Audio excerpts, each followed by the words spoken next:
Patuloy naman pong nararamdaman ang epekto ng bagyong Marces sa hilagang bahagi ng Cagayan, Babuyan Islands. Huling namataan ang bagyo 200 kilometers silangan ng Apari, Cagayan. May dala itong bugso ng hangin na aabot ng 190 kilometers per hour.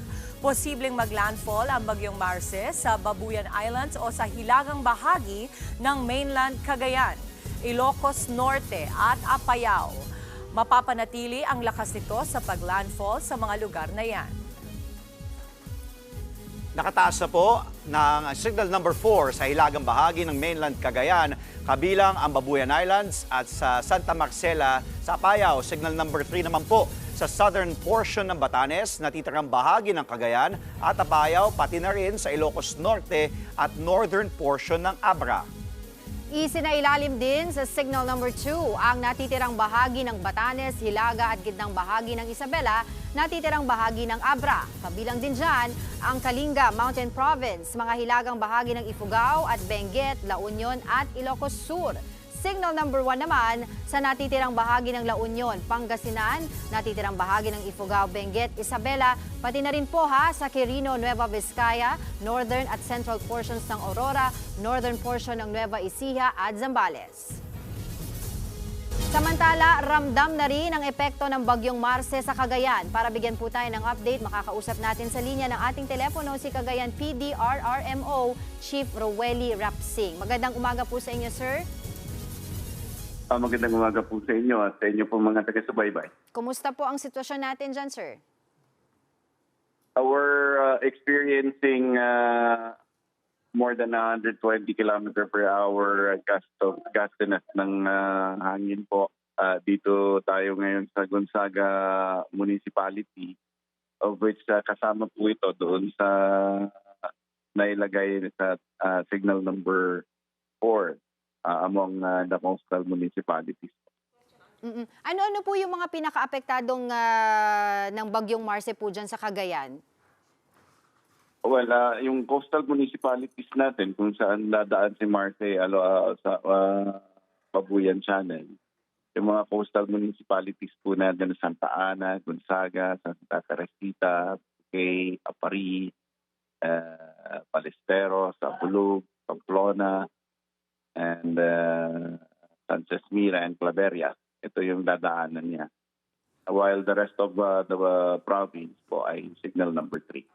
Sir Rowelly, Dimples Romana po ito. Good morning po. Sir, meron na po ba tayong numero or count ng mga residente na lumikas na po? Yes po. Of the 29 municipalities, 21 yung nag-submit na sa atin ng initial report po ng kanilang evacuation effort. It's still ongoing para po sa 146 barangays ito. No? Umabot na po tayo ng more than 11,000 individuals po. Sir, magandang umaga po. Andre Felix po. May mga naiulat na po bang mga bahang lugar po dyan? Wala pa so far, although ang Cagayan River natin from 3.8 yesterday, umakyat na sa 4 meters.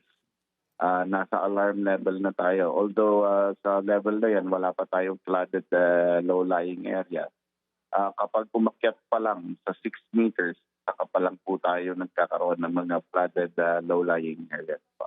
Opo. Sir, magpapatupad po ba tayo ng mga forced evacuation sa ilang bayan po na makikita po natin talaga maapektuhan itong bagyong Marce? Well, Monday pa lang po when the entire region was placed under red alert po. So naka-Charlie emergency response protocol na po tayo.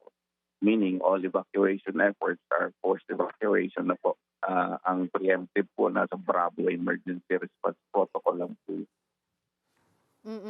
Siguro po, sir, paalala na lang din po sa mga residente natin dyan. Yes po, patuloy pa rin po ang ating evacuation efforts. Pupunta yung inyong mga barangay officials.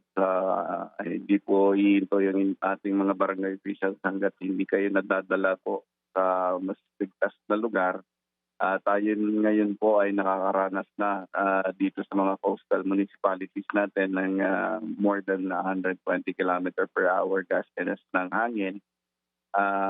Sana'y mag-ingat po ang lahat. Laging nakaantabay sa mga anunsyo ng DOST Pag-asa Office of Civil Defense, maging sa lahat po ng tanggapan ng DRMO at lagi po kayong sumusubaybay ng mga programa po katulad nito. Alright, patuloy po kami makikipag-ugnayan sa inyo. For the meantime, mag-ingat po din po kayo dyan. Maraming salamat, Cagayan PD RRMO Chief Roeli Rapsing. Mga kapatid, Dimples Romana po, kumpletuhin ang inyong umaga ng mga kwentong puno ng inspirasyon. Salubungin po ang bawat araw ng may ngiti at pag-asa. Kaya't mag-subscribe na po at mag-follow na sa aming social media pages ng News 5.